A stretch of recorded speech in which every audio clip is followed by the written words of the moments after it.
السلام عليكم، ازيكم حبايبي؟ يا رب تكونوا بخير، يا رب تكونوا كده في صحة وفي سعادة، اللهم امين يا رب العالمين.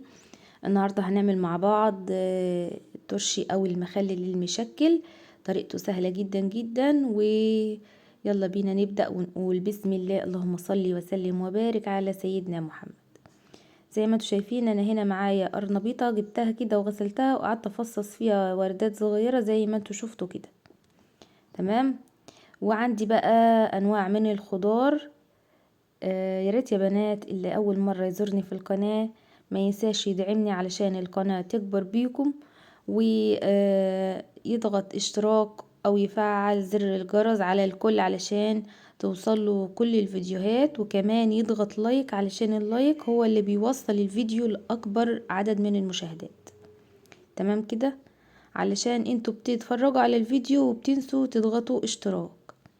بصوا بقى، انا هنا طبعا جبت الخضار ده ممكن تزودي فيه كمان، يعني لو عندك اي نوع خضار تاني ممكن تزودي، بس دول اللي كانوا متوفرين عندي. جبت كده الجزر زي ما انتوا شايفين، بقول لكم يعني الجزرة انا جبتها قشرتها بالمقشرة زي ما انتوا شايفين كده، وغسلتها، غسلت الكمية كلها. وكمان الخيار غسلته وقطعته. هنقطع بقى الخضار بتاعنا.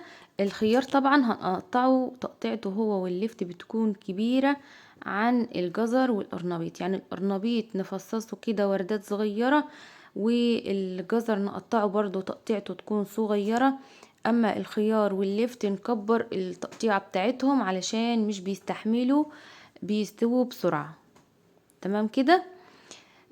طبعا زي ما انتوا شايفين بقى، ده الخضار بتاعي كله ما شاء الله، اللهم صل على سيدنا محمد. كل الخضار في السوق يا بنات حلو جدا اليومين دول. استفيدوا وهاتوا يعني من كل نوع كده حاجة بسيطة، واعملوا برطمانات عندكم هتفيدكم جدا جدا وهتوفر عليكم. يعني القرنبيط رخيص جدا، وكمان اللفت والخيار والجزر اليومين دول وحلوين جدا جدا، يعني فترة الشتاء دي بتبقى حلوة جدا جدا في الخضار كلها. وهاتي بقى واعملي ووفري في بيتك شوية علشان ربنا يرحمنا برحمته، الأسعار بقت نار. زي ما انتوا شايفين بقى، حطيت كده من كل نوع من الخضار شوية، وقلبتهم كويس جدا مع بعض. البرطمانات بتاعتي انا غسلتها ونشفتها كويس جدا. تمام. لازم تغسليها وتنشفيها كويس جدا.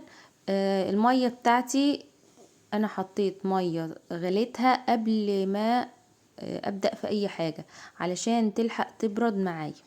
تمام. يبقى عندي المية غليتها وسبتها بردت. حطيت كده الترش بتاعي او المخلل في البرطمانات، طبعا الكمية دي هتاخد معايا اكتر من برطمان. عايزه اقول لكم ان انا مش مستعجله خالص خالص على المخلل بتاعي. طيب لو انتي مستعجله بقى عليه، هقولك تعملي ايه علشان المخلل بتاعك يستوي بسرعه. بس المخلل ده طبعا انا عندي مخلل لفت كنت عاملاه معاكم قبل كده ولسه عندي موجود منه، فانا المخلل ده هسيبه كده كام يوم بره وهحطه بعد كده في التلاجة. تمام. علشان انا اصلا مش مستعجله عليه. زي ما انتوا شايفين دي هرسة الشطة اللي احنا كنا عاملينها مع بعض، جبت كده معلقة كبيرة منها. هسيب لكم اللينك بتاع الفيديو بتاع هرسة الشطة في اول تعليق مثبت ان شاء الله. جبت معلقة من حبة البركة او الحبة السوداء، ودي المية بتاعتي طبعا بعد ما بردت. والملح استخدمي الملح، طبعا انا معايا ملح خشن، لو انت عندك ملح ناعم مفيش مشكلة خالص. تمام.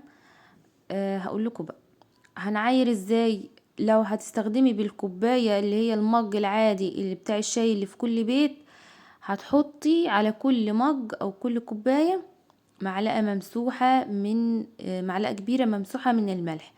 طب لو انت عندك مثلا حاجة زي اللي انا بعاير بيها دي قدامكم اللتر، اللتر هتحطي عليه 3 معالق كبار من الملح، او 4 ممسوحين. 3 معالق كبار من الملح او 4 ممسوحين على اللتر. لو ما عندكيش حاجة تعايري بيها اللتر، ممكن تجيبي ازازة بيبسي اللي هي اللتر دي وتعايري بيها. قلبت بقى المية بالملح بحبة البركة بهرسة الشطة كويس جدا، ونزلت عليها على الخضار، وهزيت البرطمان كده هزتين تلاتة علشان المية تتوزع بين الخضار كله. وهغطي عليها، ممكن تجيبي كيس وتغطي الغطا بتاعك عشان تتأكدي ان هو بقى محكم.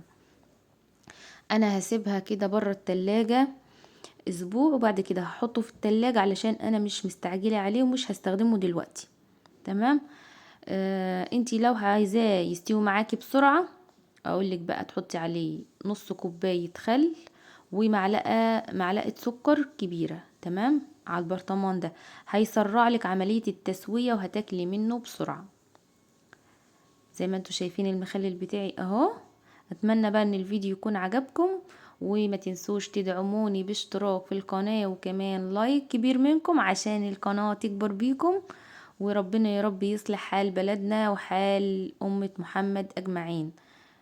وكل سنة وانتم طيبين. الحاجات دي هتنفعكم جدا في رمضان إن شاء الله، وبتوفر عليكم في الوقت وفي المجهود وفي الفلوس.